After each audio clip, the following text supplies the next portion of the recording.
most people don't know how to listen to their heart or their intuition or their spirit or whatever you want to call it.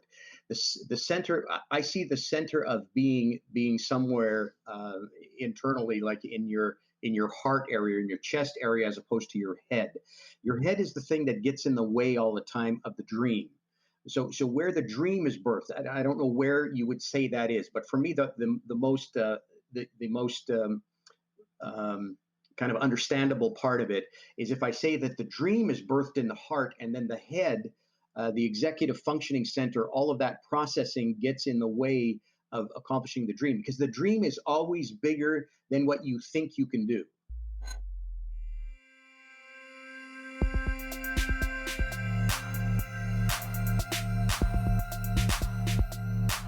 ALFA Relations, driving change forward.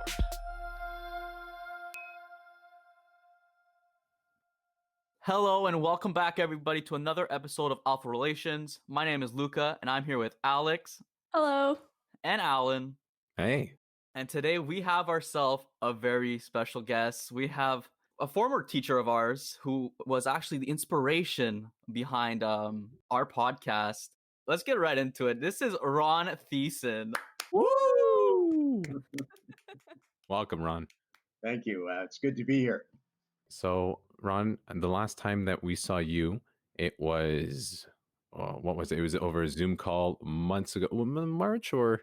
No, April. March, no? Probably end of March, yeah. Something like that. You know, I mean, we were just getting into this, not knowing what to expect.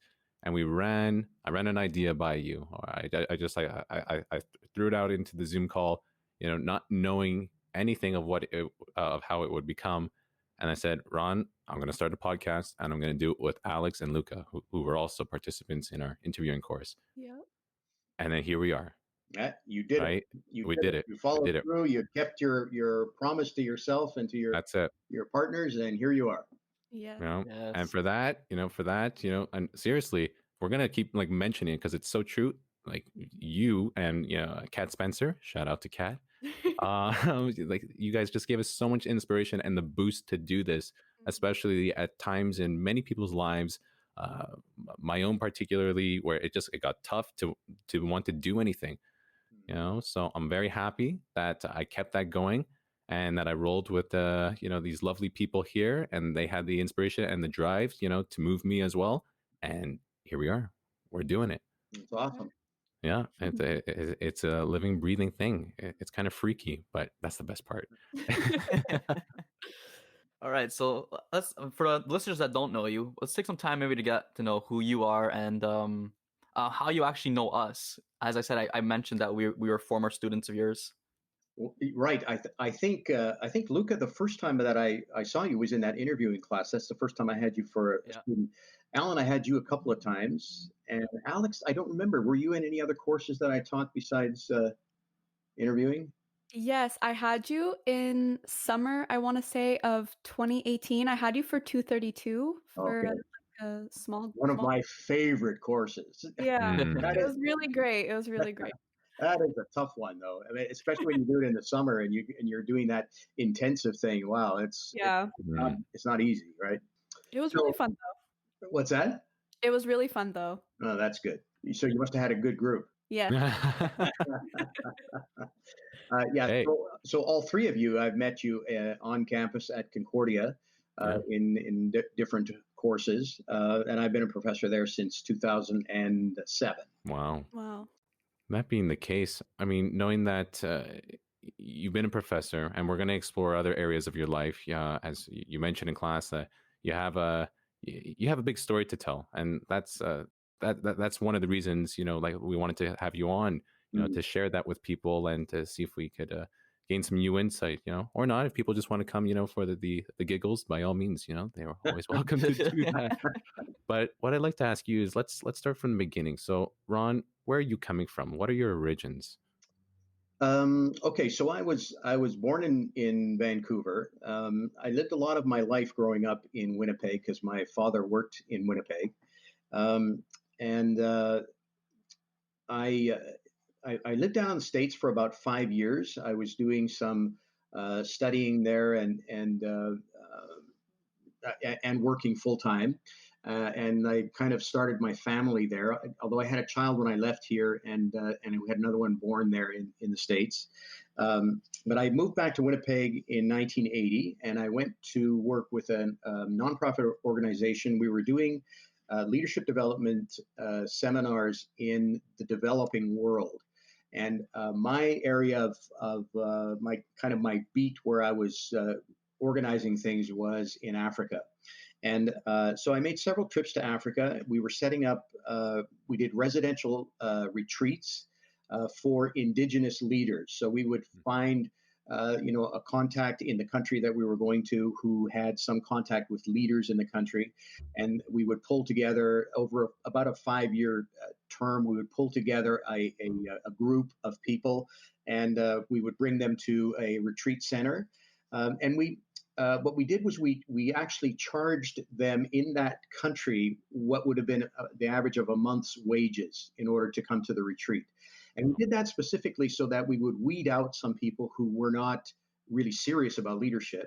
But also we had found in our work in developing countries that if you give it to them for nothing, they treat it like it's nothing. And if it costs them, they really take it seriously. And we found that was quite an effective way of dealing with things. However, it meant that lots of times we would end up with a briefcase full of cash, which was useless because it was in the denomination of that country. So it didn't benefit us in any way. But we raised most of our money to do these things in North America. And so I did that for a number of years until I moved to Montreal. And when I moved to Montreal in 1997, I went through a divorce, and a lot of the work that we were trying to do in Africa kind of fell apart. We still see that there's ongoing benefits, but I didn't have the same involvement. But it really lit something in me that I thought I want to do the same kind of thing, even in the North American context. But for that to happen, I really had to rethink my education, because I had my high school education, and I'd done lots of courses after that, ongoing, continuing education kinds of courses, but I didn't have any kind of a degree that would give me the credibility that I needed in this environment. So I actually went to McGill to register as a student at McGill, and they told me, well, you have to go to CEGEP because you didn't take your high school in Quebec, and therefore you need to go to 2 years of college. And I went, man, I don't want to go back to school. I was already 44 years old. I want to go back to college. So when I went to Concordia, they said, well, why don't you enroll in our mature students program? And so I did that, and we set up a program for me to do a double major with 108 credits. And I actually ended up doing 120 something because I ended up being there about a year longer than what I had planned.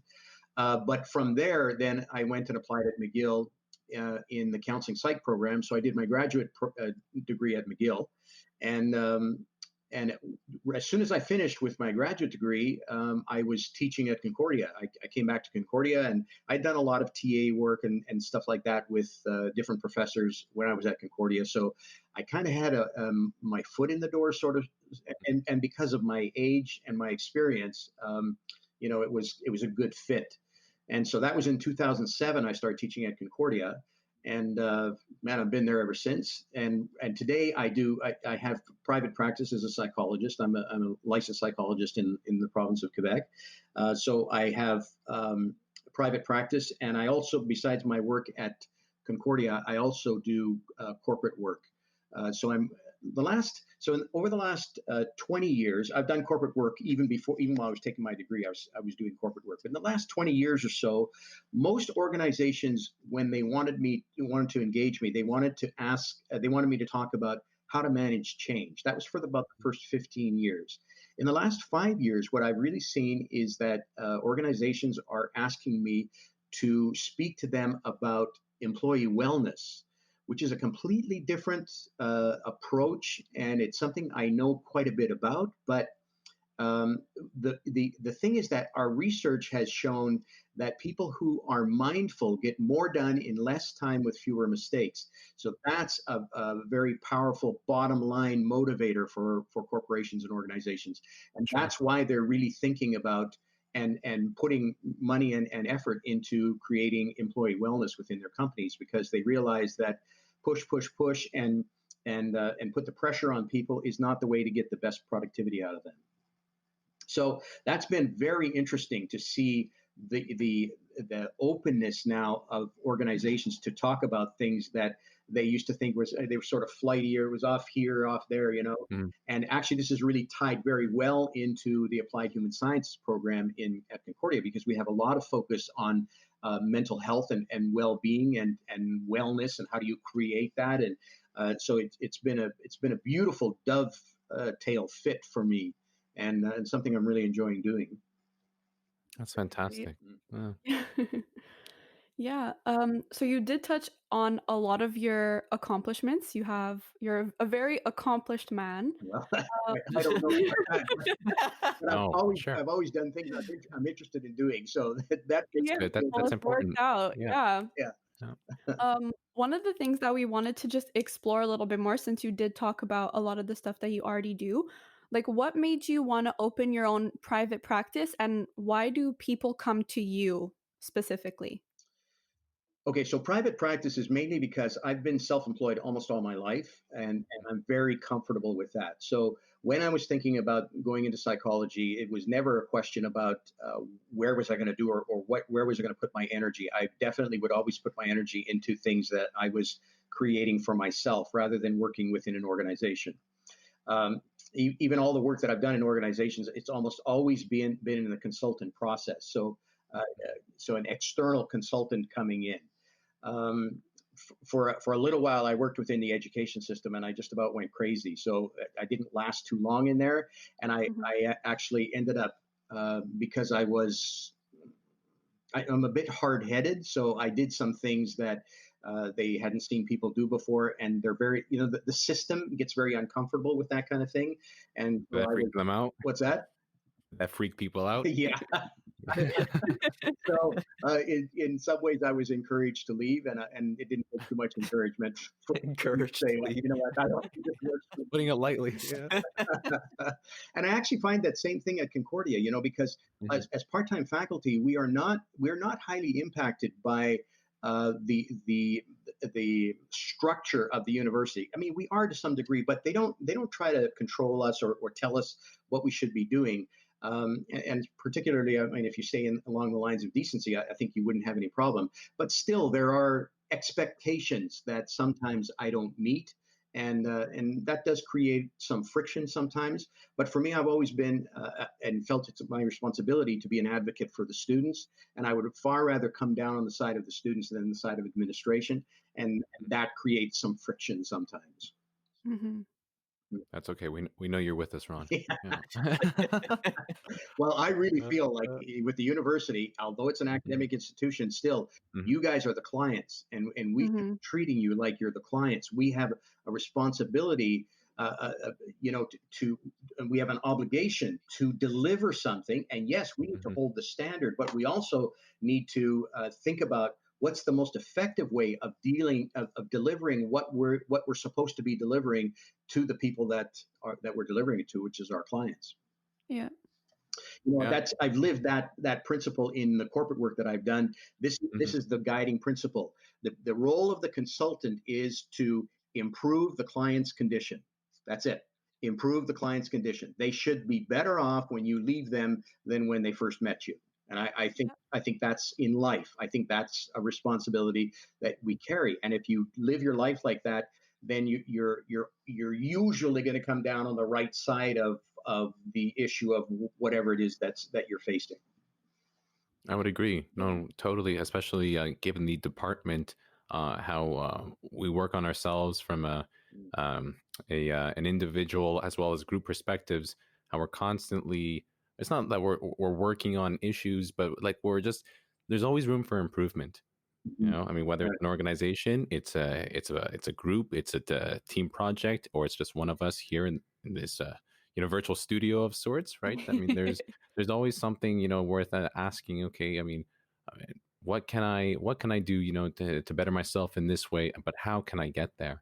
Yeah. Well, if you ever stop growing, Yeah, for me, you've stopped living.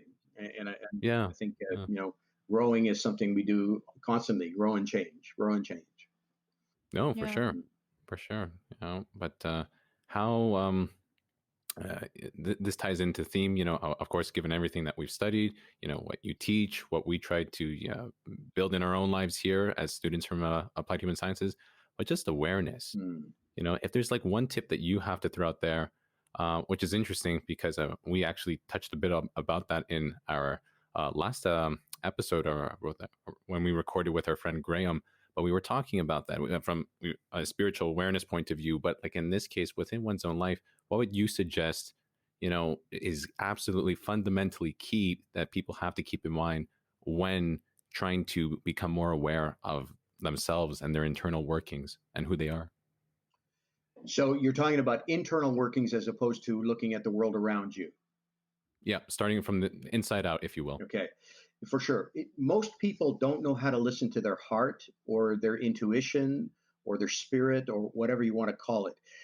The center, I see the center of being somewhere internally, like in your heart area, in your chest area, as opposed to your head.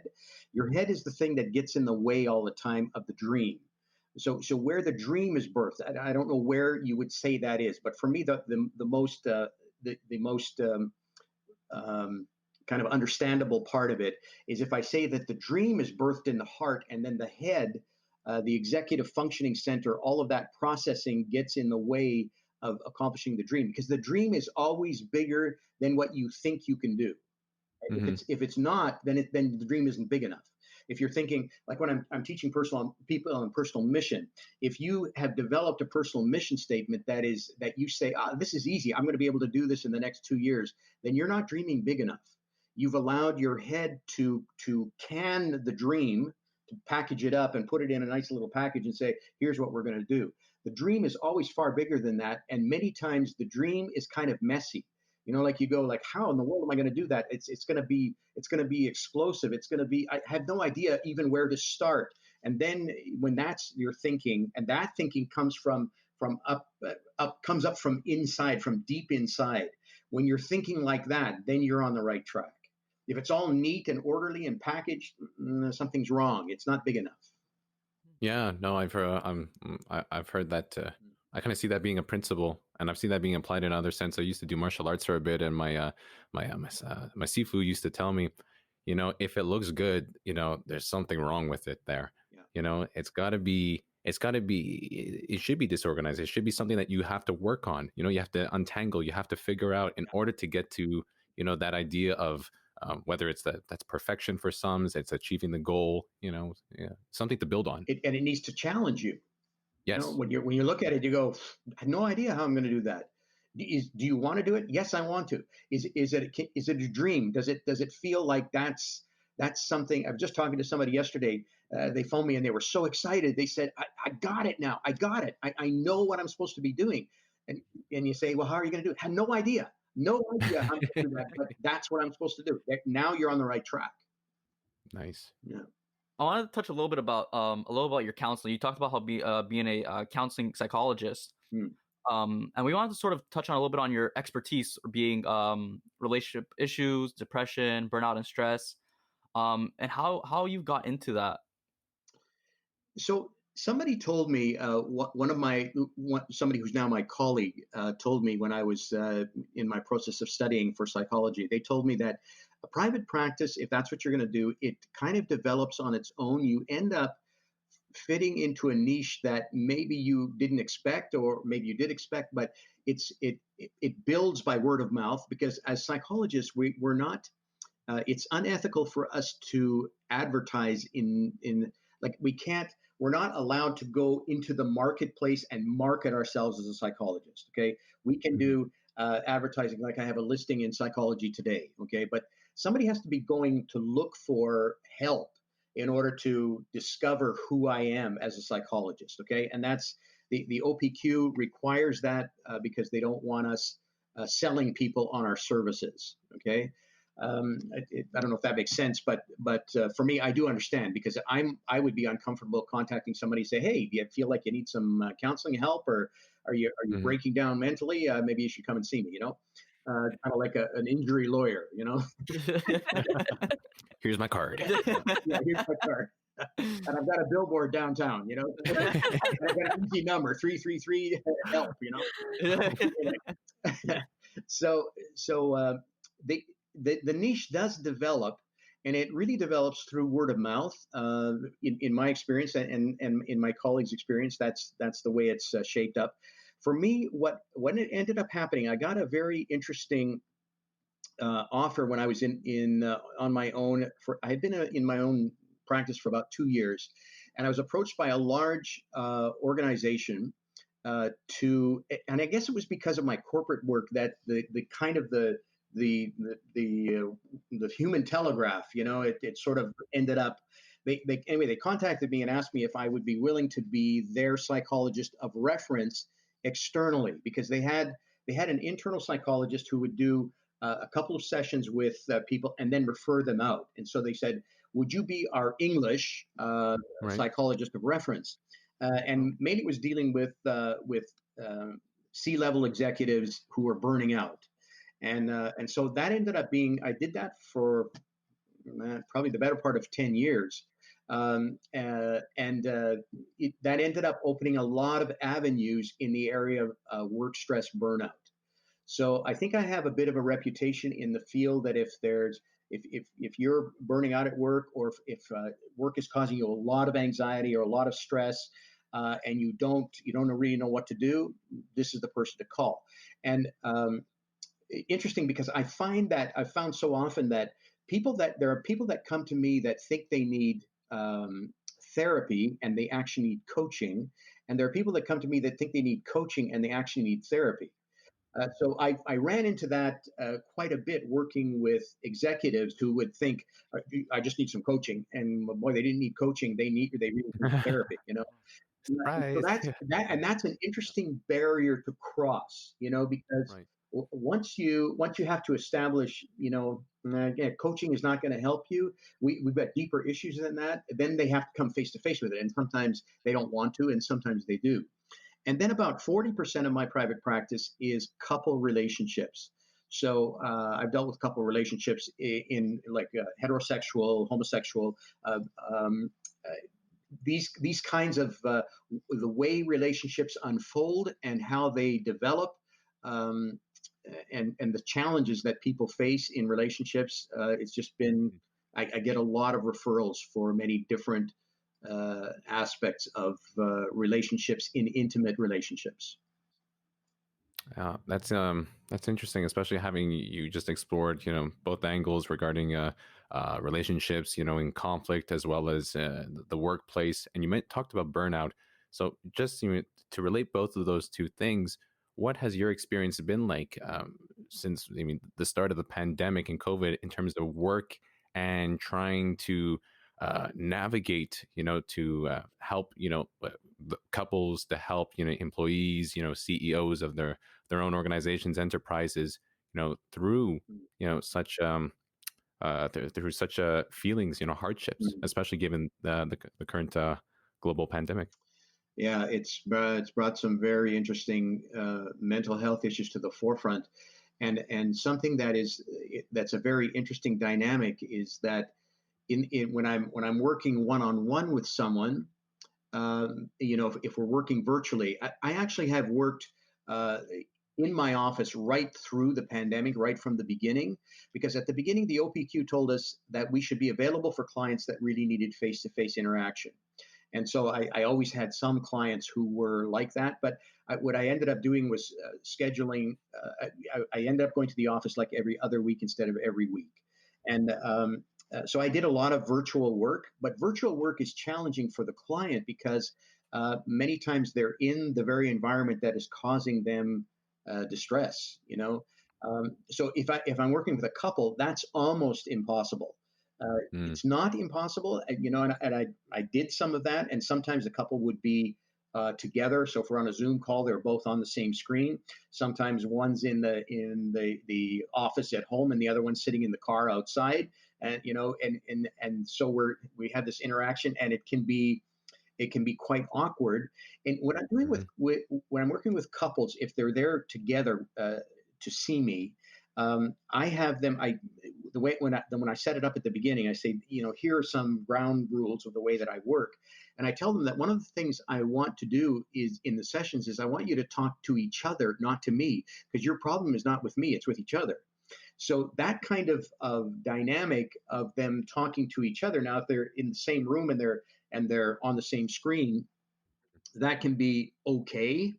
But if he's in the car and she's in the office, and but they're both at home, and maybe there's Yeah. kids, and like there's complications that just it's a different, it's a different challenge in that environment. Mhm. But everybody, uh, we're seeing what we're calling COVID fatigue now. But I've seen that from the beginning, where just the even 2 weeks in, where people going like, I'm not used to being restrained like this. I'm not used to being controlled like this. I'm not used to being told what to do, and that I have nowhere to go. I can't just pop out and go to Burger King and get something. It's a pretty different environment. So that has produced a lot of stress, and I really see the difference in people that are highly wound, like A-type personalities, driven kinds of personalities, and or people who are highly anxious. Wow, it's been a really difficult thing for them, and there's not really anything that can be done in terms of uh, alleviating their stress by just by talking, because I don't just do talk therapy, but for sure, if you come in and you have a face-to-face session and we talk for an hour and I send you home with homework, I'm always going to give you homework, something for you to do. um, there's an unloading that can happen, but on a Zoom call, it's just not the same thing, because the connection is not the same. uh, Mhm. and uh, and so it's pretty challenging to work with people in a virtual context like that. I think I'm getting better at it, but yeah, for sure, it pulls out of you in a way that face to face doesn't. It's a different challenge, and of course, then the challenge too is that I'm looking at somebody on the screen. I'm not seeing their nonverbals like to the degree that I do when they're in front of me. If someone it can't stop shaking their leg while they're talking to me, it tells me something's going on. But I can't see it on a Zoom call. I have no idea if that's what's happening. That's true. Yeah, for all you know, we're in our pajamas. Yeah, exactly. Yeah. And that's totally okay. Like, for people to be comfortable and to be relaxed, and I've got my Zoom shirt on. That's it. Then, I have no problem with that whatsoever. But and actually, that's another dynamic that happens in counseling online like that. That the counterbalance is that there is a different level of comfort, right? I didn't have to travel to get here. I Mm, don't come huffing up to true. your office saying couldn't find parking. Sorry, like none of that happens. So there's a different level of stress to begin with. It's Mm. just you're stressed on one hand because you're virtual, and you're less stressed on the other hand because you're virtual. Mhm. Is there like a reoccurring issue you see often with couples? Finances, for sure, probably number one. Cheating, infidelity, that's another one. So the jealousy that comes from that, many times unwarranted, and when it's unwarranted, but it's hard to dismantle the mechanism.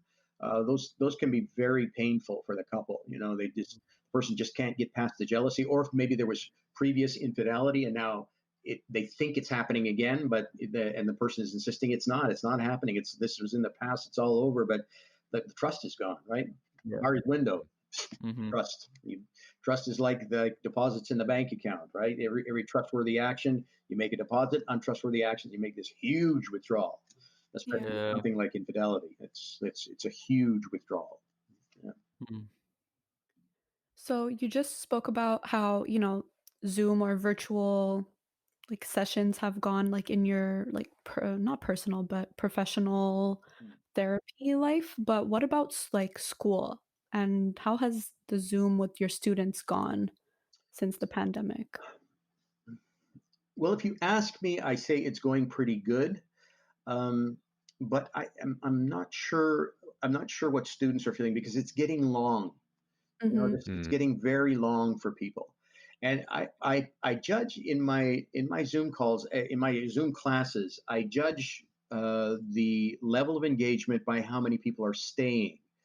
Now I've mm, asked in the class, is that a good judgment? And they tell me it is. Like because if the university has made it very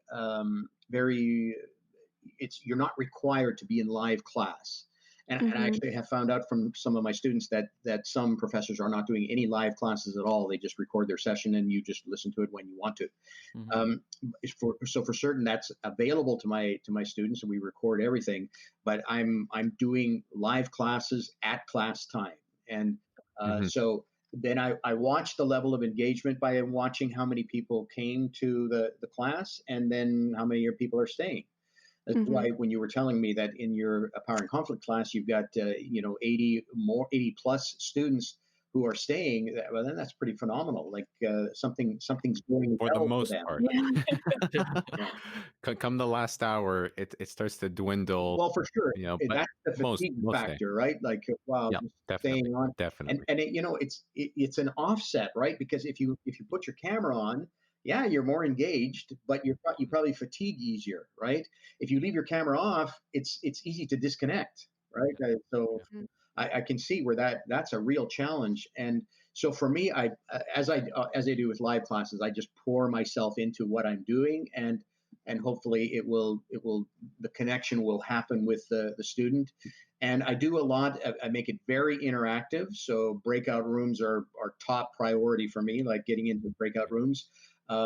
And also, I'm still doing the discussion that I always did at the beginning of class. This has been pretty interesting because we've had some very deep discussions. Sometimes I've had a discussion. I think my longest one it was 90 minutes.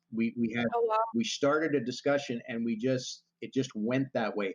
And I think that was the one we were talking about the Black Lives Matter movement and what that's like Mm, for students of color in at university.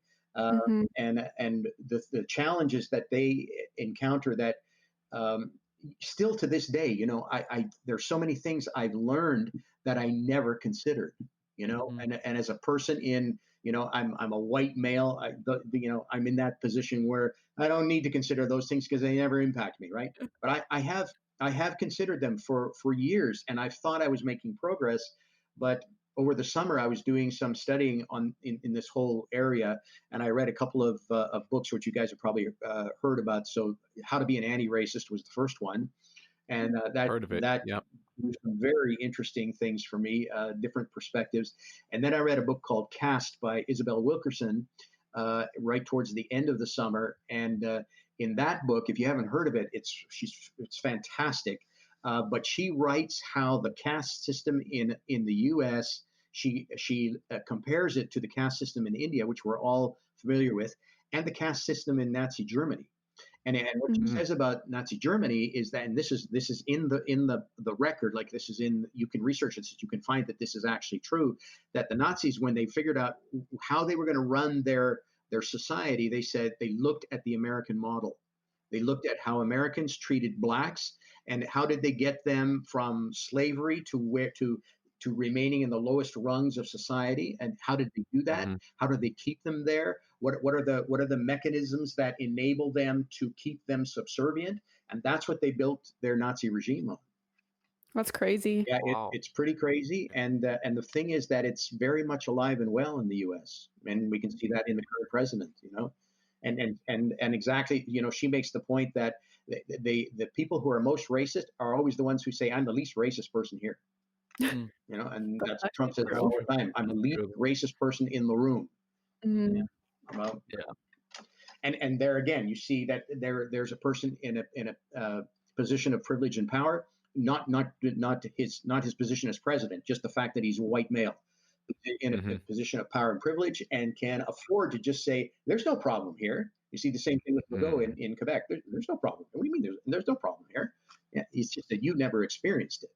Mhm. No, exactly. And as long as you keep saying stuff like that, it's not gonna. No work is being done. I Yeah. think we're waking up. I think we're waking up. I think we've got I would I agree. think we have a Yeah. level of awareness now that we didn't have before. You see across the cultural spectrum, people are demonstrating, and they're in solidarity with each other. I mean, not everybody, but some people, and I think we're waking up. Mm-hmm. I think it was a really, really big year for that. Yeah. Yeah, for Especially sure. with social media and being able Mhm. to push a bunch of movements and petitions. Yeah. I think it was really big. Yeah, I agree. That's good. And such talks, I mean, just recently occurred in your Zoom courses, or you said this was over the summer, correct? No, it's now in the fall. Yeah. Oh, right now. Okay. So Okay. I That's didn't have good. any courses over the summer, and in the end of the winter semester, I was just trying to manage the anxiety in the Yeah. classes, right? Mm-hmm. I remember we were a part of that. Yeah. Well, you remember my ron-coms, right? So Yeah. Yes. I sent Yeah. those out daily, I think, until the end of May, right? Mm-hmm. That you did. And Yeah. and I actually I continued for a little while, like periodically, and I'm thinking about bringing it up again because now we're back into the red zone. I think Yeah. people need a perspective that shows them that there's more to what's happening here than just I feel so constrained and I'm so controlled I don't know what to do. Mm-hmm. I think that'd be Yeah. great. I think that'd be great. And just for example, exploring, topics like that you just brought up, the Black Lives Matter movement, or anything else that's pertaining to society right now, what's going on, just sharing just another means, Mhm. but you just, I mean, like bringing somebody else's story and transcribing it in your rom-coms, and that's essentially what we like to do here. That's what we're doing Right. here. Right. We bring you in. We want you to share your experiences, your take on what's going on, and just for other people, the receiver on the end, just to, I mean, it's not to brainwash or anything, but just to give you a thought if you want to listen to it. Alex is dying on the last comment there, but that's the whole point, and just, I mean, we need some, we need our minds to continue, progressing, regardless of what we're going through, because we've hit a wall. It's a rather big one, and there have been, many obstacles along the climb up and over it this past year, and we need as many tools as we can use, to our advantage to get It's a over it. conundrum, isn't it? That the Yeah. thing that has stopped us can't even be seen with the human eye. Yeah. It's Yeah. pretty Crazy. amazing that this big world that we've created has been brought to its knees by a tiny thing that we can't even see with the naked eye. So it's Mhm. phenomenal. Crazy. Yeah. No. Yeah. No, it makes one scratch their head. But for me, it's like a metaphor, because when I talk about personal mission, I talk about the seeds of what you dream about, and those seeds can be tiny, but they can create something massive. And we're seeing it, that this tiny thing has brought the world to its knees. The tiny things, the tiny seeds of things within us can change the whole world if we let them. Yeah, that's true. And if I mean, depending how we go about it, you could just have one big ripple effect, Mhm. from the smallest stone thrown in the pond. And you brought me back to a question I wanted to ask you. So you mentioned it a few times now, personal, like a mission statement of sorts. So what is that for our viewers out there, for those who may not know? So a personal mission statement, most of us know what a mission statement is for an organization. A mission statement for an organization, it clarifies the direction that this organization is going. It is usually quite succinct, so it's a line or two, maybe a word or two, like TED Talks. That's, TED. Their mission statement is spread ideas. Hope that's so powerful and so Mhm. exactly what they do, and so identifies or informs how they're going to proceed and what's important. So that's what a Mhm. mission statement does. In a very succinct term, it tells you exactly. It informs your decisions. It tells you where you need to go. It tells you what direction you're headed in, and it can give you signpost markers along the way. So a personal mission statement is a very succinct statement, one or two sentences. It needs to be short enough that it's something that you can readily recall and bring to mind, and also it needs to contain terminology that is very powerful for you. So Mhm. words that it doesn't matter if they're powerful for somebody else, as long as they're powerful for you, and you can describe to someone else why they're powerful, what they mean, and why they're powerful. Right, that makes sense. To make something that applies to you that you can work on, that you can see that it's like transparent. You don't necessarily have to achieve it. That's the whole point of putting it Right. out. You know that you can get there. Right. Right. I remember being in your class back in winter 2018. I think it was a 232.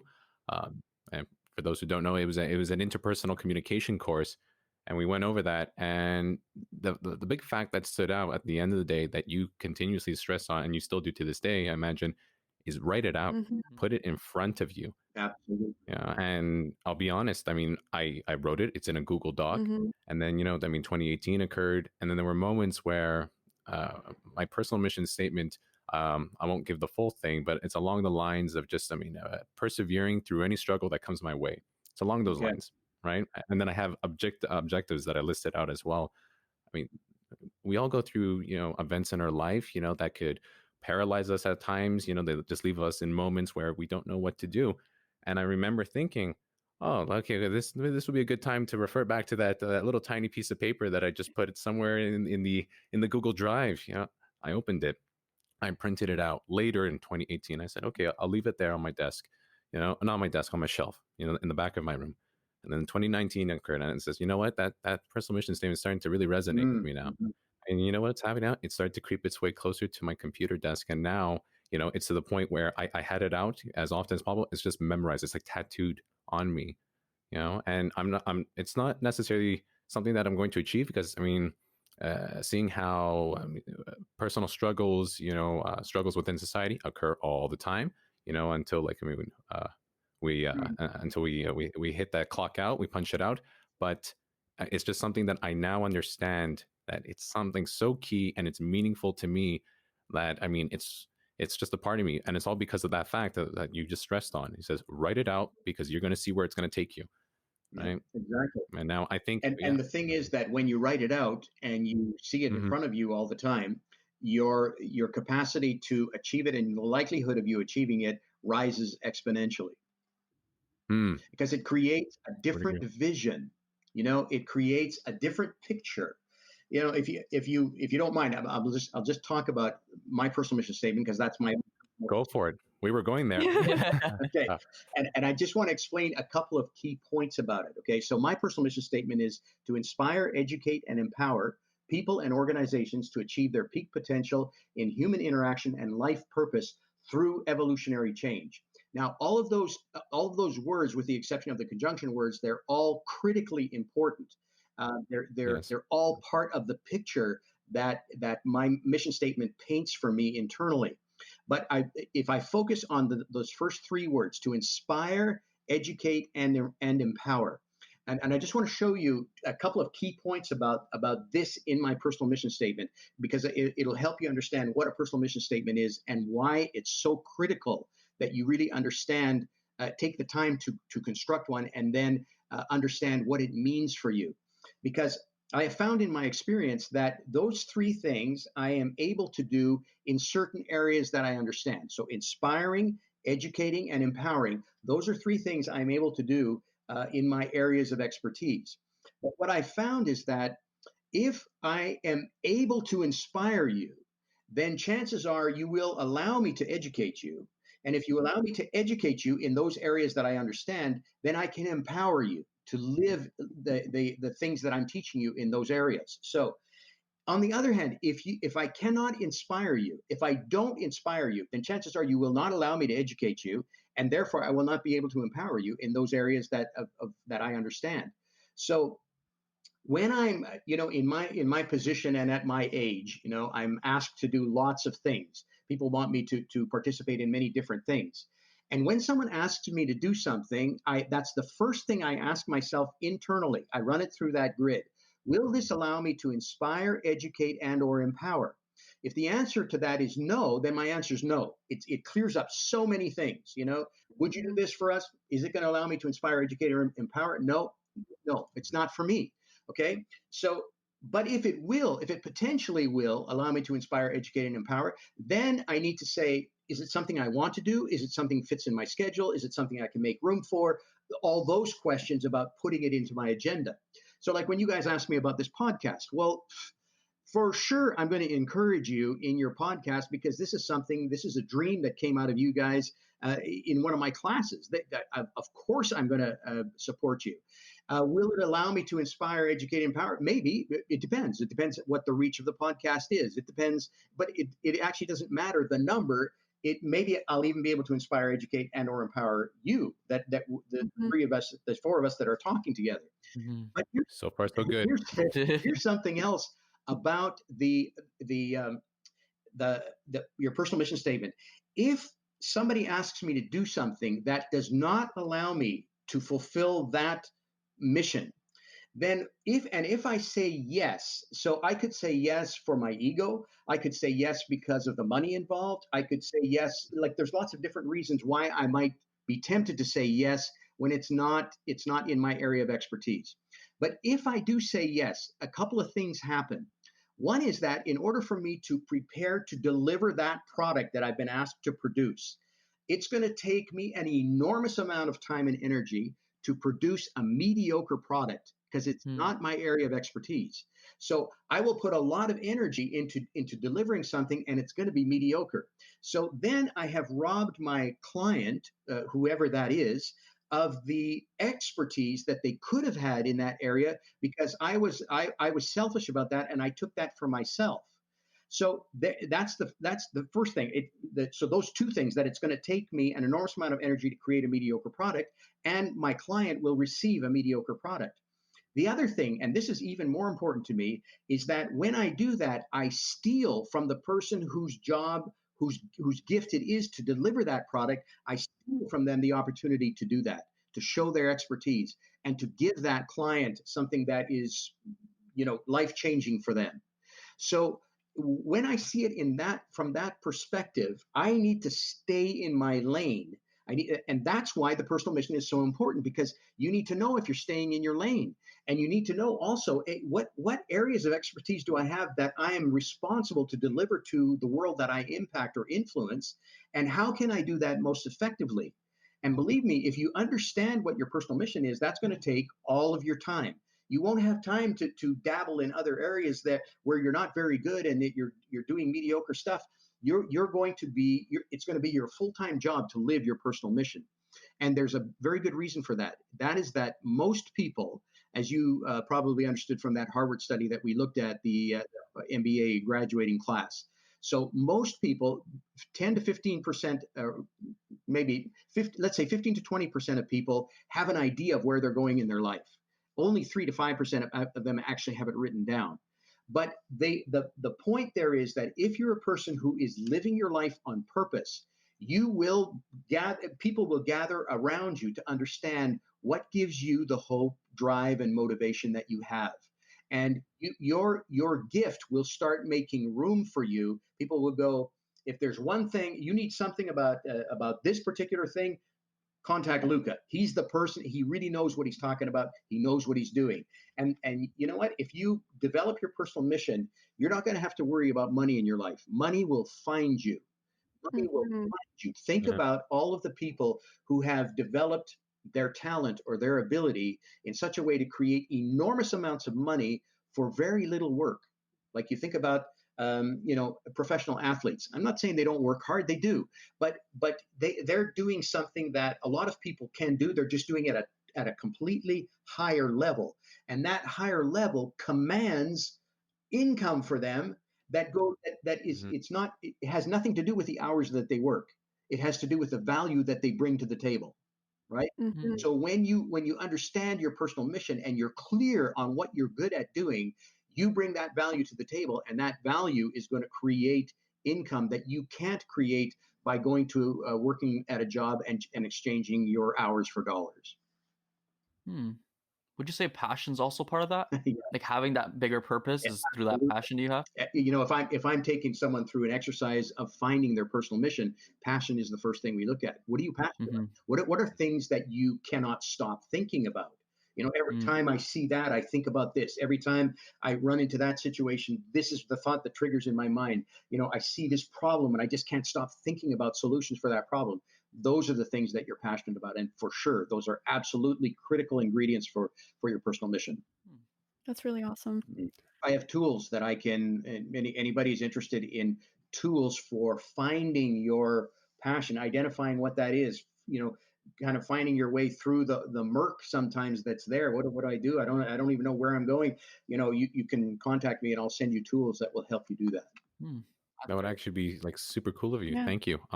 If anything, what we could do is we could always you could send us those links and we can post them Absolutely. when we put up this episode. Yeah, for sure. Yeah. Sure. Yeah. Oh, that's great. I No like problem. So just to shift gears a little bit, so we've heard you refer to yourself as a change evolutionist. Mm. So not everybody would know what that is. So could you explain what a change evolutionist is? Sure. It's funny because that term, it's not one that I came up with. It's one that somebody wrote about me and said, this guy really is a change evolutionist. And I thought, Oh. okay, that's pretty amazing. So I thought it really describes what I do. So change evolutionist Mhm. means simply this.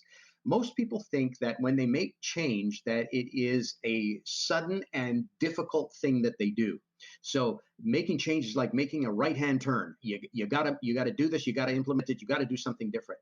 And that's the thing that discourages people most profoundly from making change, because they just can't make the right-hand turn. It just Mhm. you make the right-hand turn, and then before you know it, you kind of drift back to business as usual, and then you're just keep going in the same direction. And so change is an evolution. And if people understand that it takes time to make change, it takes consistent application of pressure to create change, it just doesn't happen overnight. And Yeah. I know that the big thing happening right now on Netflix, one of the big things happening right now, at least my students tell me, is this documentary called Social Dilemma, which it's kind of a documentary and movie. Yeah, I've heard Yeah. of that one. So Okay. Yeah. It's making the noise. one guy there, I think his name is Jaron something. He's the guy he's got funny eyes, he's got long dreads. He said something very, very powerful and very significant. He said what we are trying to do with social media is we are trying to change your behavior a little bit at a time. Mm. And he said, if you came to me and you offered me $10 million to create a little change, but I told you I could do that around the world, he said $10 million is cheap. And he's exactly right. And what he talked about then, if you listen to the extent of his, because they kind of cut and pasted his interview in a few different places, but he talks about how as you make those minor incremental changes, you start changing something fundamental, and before you know it, the whole what's being presented to that person is complete manipulation. Mhm. They have been Yeah. manipulated to Yeah. slowly make these little changes, and all of a sudden now everything that they're receiving through social media it's what do they call that? It's curated. It's curated Mhm. for you. Mm. Yeah. Yeah, and they've been able to do that with the advent of the smartphone, because they know that 99% of the time the person that's using the smartphone is the person that owns the smartphone. We don't let go of our phones very often, right?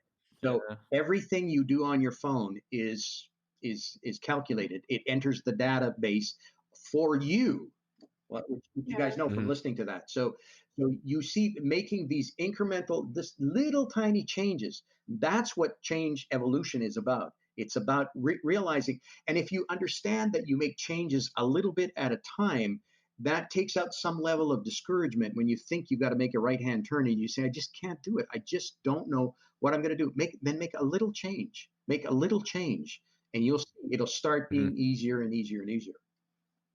Mm. Yeah. No, I would completely agree with that. Mhm. And if we just want to throw an example into it, this podcast is very much like that. And it was just funny because after we had finished school, we had gathered on a Zoom call. We're celebrating, we're having a couple of drinks, and we had a brainstorming session, and we're putting down our ideas. And in that moment, it was just so exciting knowing, like, oh my god, oh my god, oh my god, we're doing this. This is going to happen. It's Mhm. fantastic.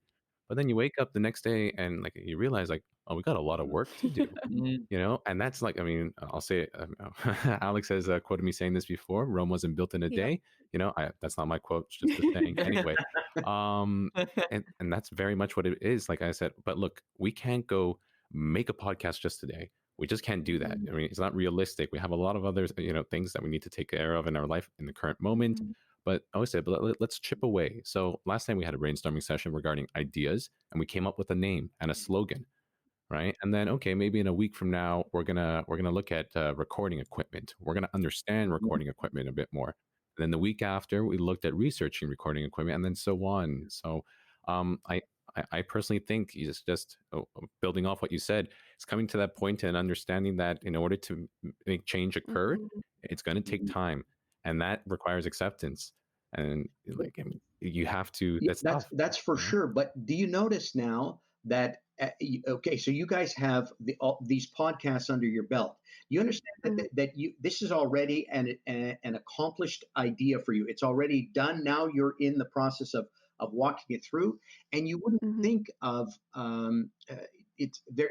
The challenges of doing it are not the same. Now you have the new challenges. How are we going to grow this? How are we going to keep our guest list full? How are we going to do all those things? But there's no question. Are we going to have a podcast? Yeah, we're not even entertaining Yeah, that no doubt. question Yeah, anymore, right? So, so here we are. you've made that shift, and you're on a different track. You're going in a different direction, and it's already established. Now you're tweaking as you go, but you're already on a different path, and you're going to stay there. Yeah. Yeah. It's big. It's It's big, wild. and you see, you don't lie awake at night thinking, wonder how that first podcast is going to go, because it's behind you, right? Yeah. It's done. Yeah. You come to Yeah. the level. You notice how you're much more relaxed now. You come to your podcast. Well, okay, everybody ready. Okay, so here we go. And is anybody going like, don't hit that recording button yet? I'm not ready. Not like that. It's just like, yeah, here we go. You should listen. You should listen to our I first did. couple of recordings. We're still. Yeah, I Oh, did. did you? I Okay, did. that's fantastic. But Oh even my then, gosh. I mean, even at the beginning, so your intro, I think you called it your intro, and then you did your 1, 2, 3, or your 2, 3, 4, or whatever it was you called it. We had a lot of numbered, titles. Hey, by the way, I gotta give kudos to you guys on the thing you did about suicide in Suicide Prevention Week. Wow, that was pretty awesome. What a heart to heart way of talking about stuff that you guys are dealing with in pandemic and being locked down and stuff like that, and then all the resources that you provided. Well, that was amazing, and kudos to you for doing that. That's a great job. But you see, Thank you. even Thank you. that number 2 was easier. It was more relaxed. It was more, and you had a focus. You had, like, we got a message to get out here, and we're going to make sure that it gets out there, right? So, and you Mhm. see, every time you do it, your comfort level increases, right? And you go, Yeah. like, there's Yeah, just no question we're doing this. It's only a question of content, right? Not if, but content. that's true. Hmm. I agree. And you'll That's get to a true. Yeah, place and where you'll have more content than you can handle, because people will be contacting you and say, hey, would you like to have me on your podcast? Like, because you're going to have reach, right? As soon as you have reach, that's the dream. then people are asking you, right? Yeah, no, and it's true. And as it is right now, this is a super fun, project that we're working on, we're continually to work on, and we're very open, to any positive direction of growth that it's going to go, Mhm. uh, whatever Mhm. that may be. But as long as we're enjoying the process, and so far we are, and I think I say 50% of it is just figuring it out, whether we see that as a challenge, just a hump that we got to get over. That's the fun part, because that's where the creativity Exactly. kicks in, Yeah. right? And then I hear Luca's ideas, I hear Alex's, my own, and then how we all mesh that together, right? And then you'd be like, well, And you see like, how that's going to be powerfully interesting. that happens when you strip the anxiety out of the interchange. Okay, so now you're more Yeah. Hmm. comfortable. Now your ideas can flow. You're not you don't have to think about, yeah, but how are we going to talk, or how are we going to come across, or we don't want to cut each other Hmm. off. You've learned all that now, and so now it's like, okay, doing the podcast is a peanut. What is it going to consist of? Now that's the challenge, right? Yeah. Hmm. That's very true. That's very true. And big principles in HSC, Hmm. process and Yeah. content, and usually when we stress on, of course you would know this, being a prof, like the content, like it's presented, but like we stress on what's the process going to be, like Yeah. the how are you going to get from point Mhm. A to point B. And it's interesting because here, without taking a closer look, and until you brought it up, I'm very thankful that you did. We have been focusing on that process already, but now it's just like Yeah. we're getting it down. Yeah. I feel that. I mean, we can see it, and this is living proof. And now where it's just like, okay, focus on the what, that's something. Absolutely. And it means then that your content can be deeper, because you don't have that other stuff that you have to worry about. It's like driving a car. Well, I don't have to worry about the road that I'm on. I have other things, all of the unexpected things that could happen. That's what gets my attention, right? So it's you start it's like self-driving. We're going to do the podcast now. We can really focus on what we're doing in content and how it's going to come across, and what directions are we going to take our interviews, et cetera, et cetera. Luca, is there a question you'd like to ask Ron? So we're still doing that? What's that? Like, I didn't know we were going to do that still. It's nice about these little areas where we have those hiccups. Yeah, thank God. It's always me. We cut it out. It's okay. It's okay. Sometimes you don't want to take those out, because sometimes you don't want to take those out because they're another part of the learning process, right? And people hear you and true. Go, hey, that's just exactly the kind of thing I would do. Maybe I could do a podcast, right? Hey, maybe we should call Kat Spencer. Maybe we found that 5-minute. We found the content of the 5-minute podcast, Yeah. Ron. I think something's going to come of that. Yeah. I can't wait. Come of it. I think the four of you are going to be. I think you're going to be doing that more, and be interesting to see what comes of it. Oh, I'm all up for it. Convince Kat for us. Yeah. That's it. Get them on board. We get you on board. We have a nice solid team. For real. What has been your impact being a change evolutionist? Wow, that's it's a deep one. What's that? It's a deep one. I feel like it could be like. I was just going to say that's a deep question, and I'll tell you the main reason why is because I don't think I'm deluded about this, but it's possible that I could be. But I think that when you have a major impact on people, they don't tell you. So I get, like in my private practice, I get very little feedback, very little. But I'll do, I just had the other day a client that I have he's actually quite well known in the Montreal area, and I've worked with him, and I never know. They go, okay, that makes sense. That kind of response. And he certainly does some of the things that we've talked about, and the plans that we've come up with. But I don't really know what he thinks or how he feels about our sessions. But the other day he referred somebody to me, and so he sent an email where he was introducing both of us to each other. And some of the things he said in that email, I would never have known that he felt that way or thought like that, telling this guy, how much impact I would have on his life, and that this would be a life changer for him, and things like that. I'm going, see, I don't get that in feedback. So when you ask me about impact as a change evolutionist, I've seen people make changes, and I've certainly had emotional interactions with clients when they have like aha moments, or they go, whoa, I never saw that. And I often get this response from clients: wow, that's a really good question. I never thought about that. And when that happens, that you've hit something, right? But then the aftermath of that. So if they ask the question, they go, whoa, that's a really good question. And then they dig deep.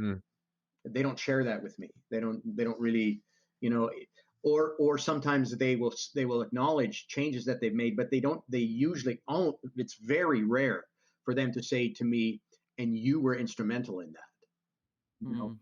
I can maybe read between the lines to see, but you know what? This is human nature. It's like, I think I was shared with you guys in the interviewing class about the client that I had who was really depressed and just didn't seem to be able to make any progress, and came into my office one day and told me about this documentary that he had seen about these 3 military guys that were they had all been wounded and lost a limb or something in the war, and they determined that they were going to climb the whatever mountain peaks. And so they did a documentary, and the one guy that really impressed him had lost an arm and an eye. And they asked him in the documentary, so like, what do you think? Do you feel robbed because you don't have an eye? He said, are you kidding? He said, look at the scenery that I'm looking at, and all it means is that for me to get the whole view, I have to make a 360. That's the only difference between me and somebody with two eyes. And so this really impressed my client, and these guys were from Montreal, and so he said, wow, that really impressed me. I said, well, so your homework for before next time, I want you to call that guy and talk to him. Tell him how much it impacted you, and tell him the experience that you had, and let him talk to you about his way of looking at life. He said, how am I going? I can't do that. I said, yeah, you can. And so he did. He did the research. He found out who the guy was, where he lived, called him up. The guy said, hey, let's go for coffee at Tim Hortons. It just blew my client away. Like, it just blew him away. But Nice.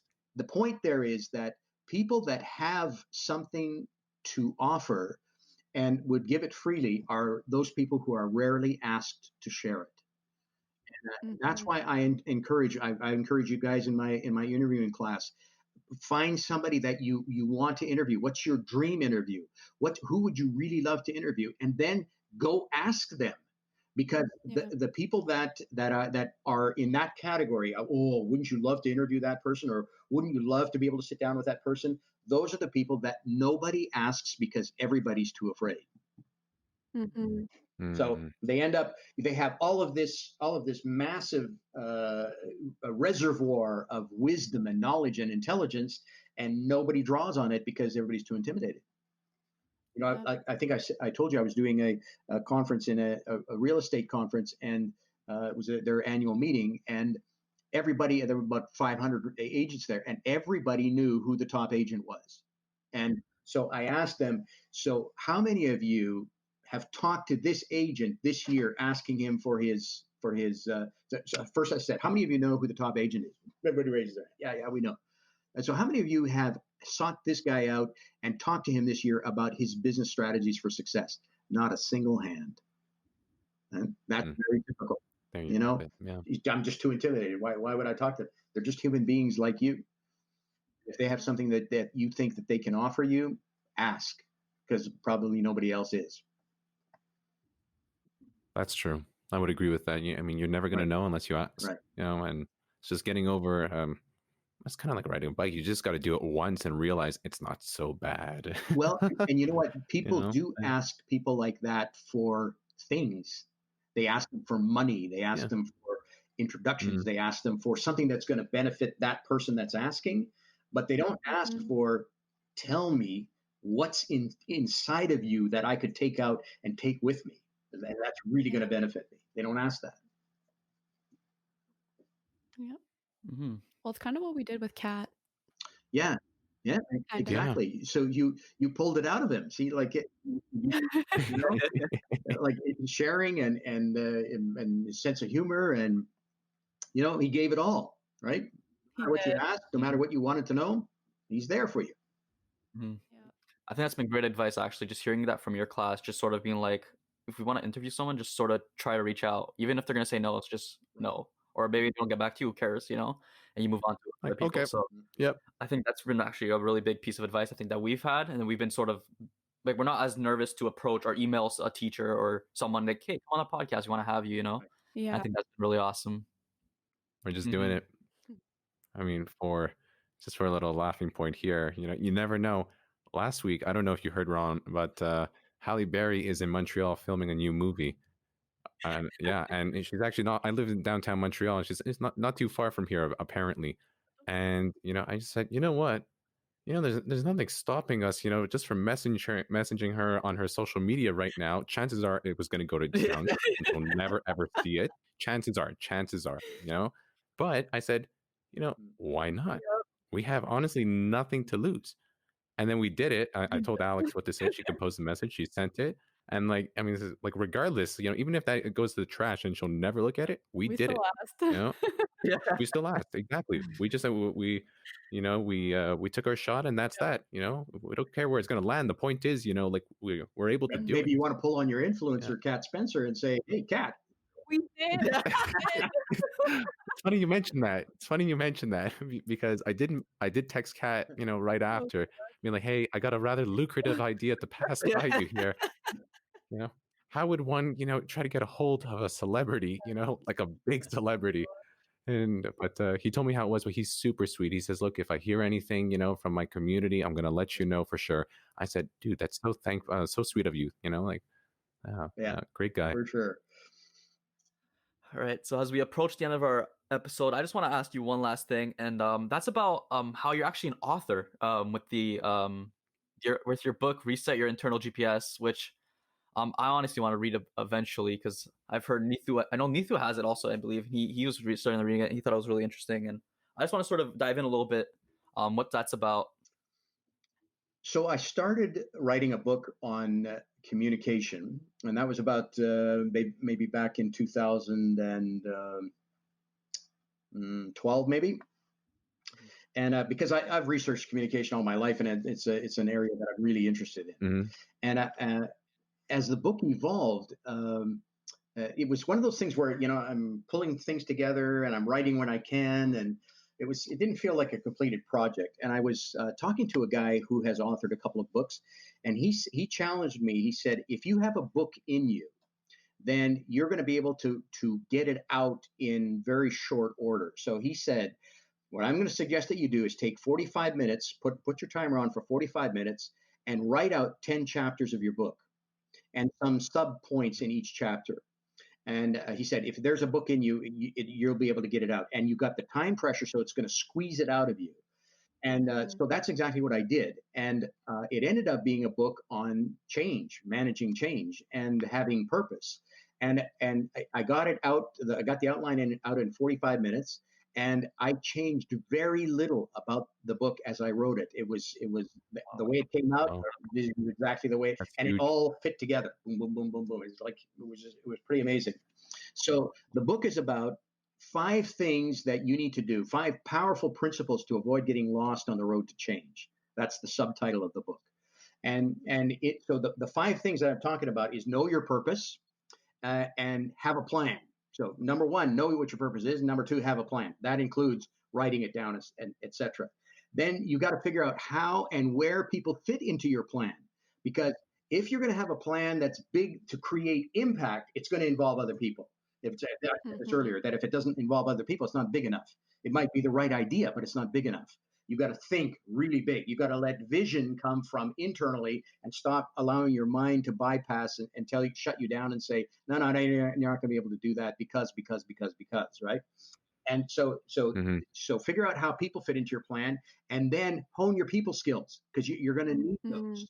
And then the last thing is to create balance in your life. So understand how you create the balance between working towards what you want to accomplish and keeping your life in balance so that you don't burn out. So those 5 really powerful principles, that's what I talk about in the book.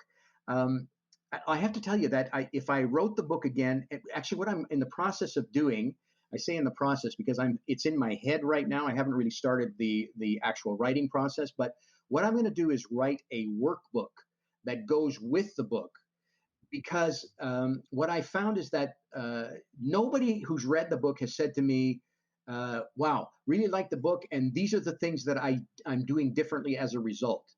So there's not a call to action in the book for the way that it's written. It's not a call to action. Too much information and not enough call to action. So that I'm going to create an accompanying workbook that calls to action. So it will give you exercises that you need to do to follow what's happening in the chapters, etc. So that was my first foray as a published author, and now I just finished publishing in March, right after the lockdown. I was approached by a publisher who asked me if I would create an online course, which is what I did, and we're actually experimenting with it in my 225 class, because the online publication is the Reflective Life Practitioner.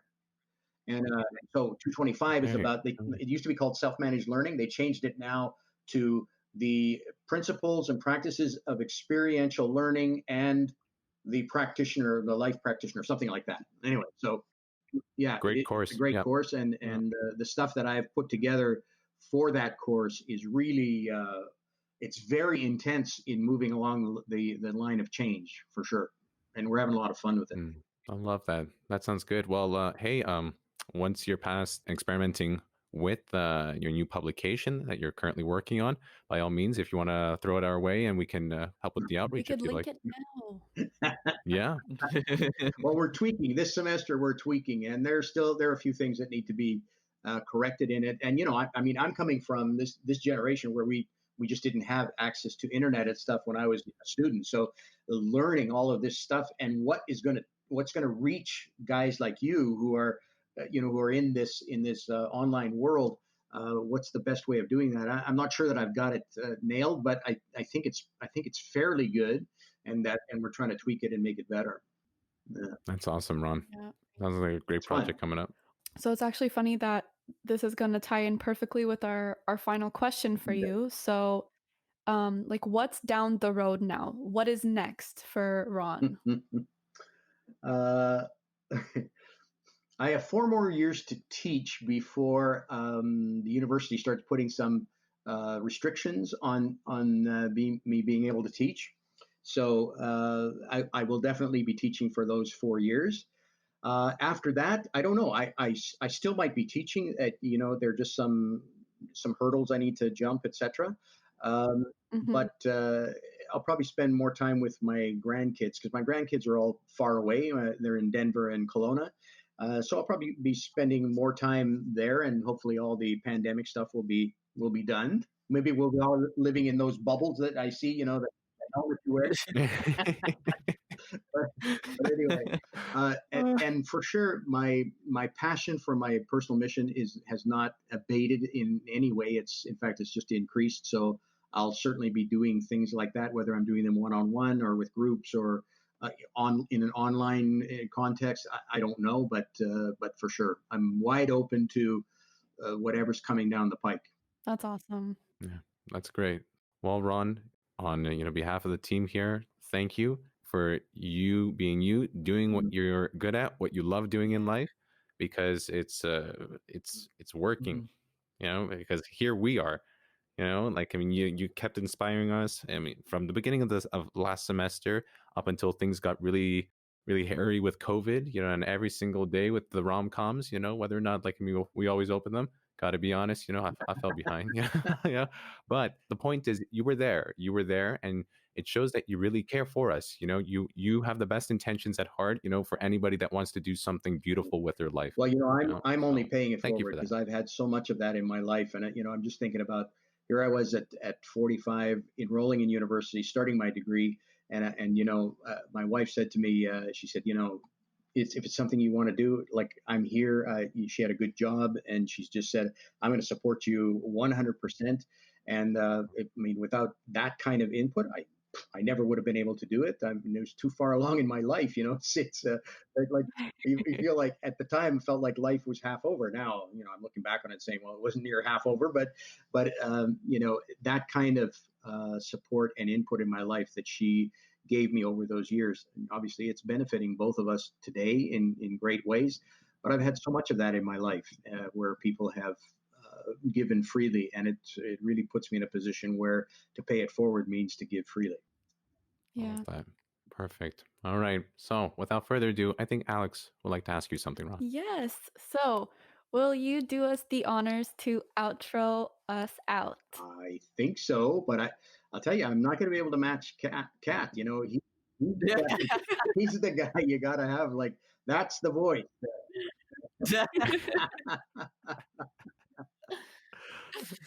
Okay, give it your best shot. Well, That's it. This is ALFA Relations, moving change forward. Yeah. Oh yeah. There we go. Hey. I love that. And you guys you're moving change forward. Perfect. You've stepped up to the plate. You're sticking with it, and good things are ahead. Big things ahead. I think that you're going to have a wide impact on many people, and just keep going because you've got the right idea in terms of content that you want to deliver. Thank you, Ron. Yeah. We appreciate that. All right, guys. So on behalf of the team, take care. Sure. Be safe out there. Bye. Stay classy.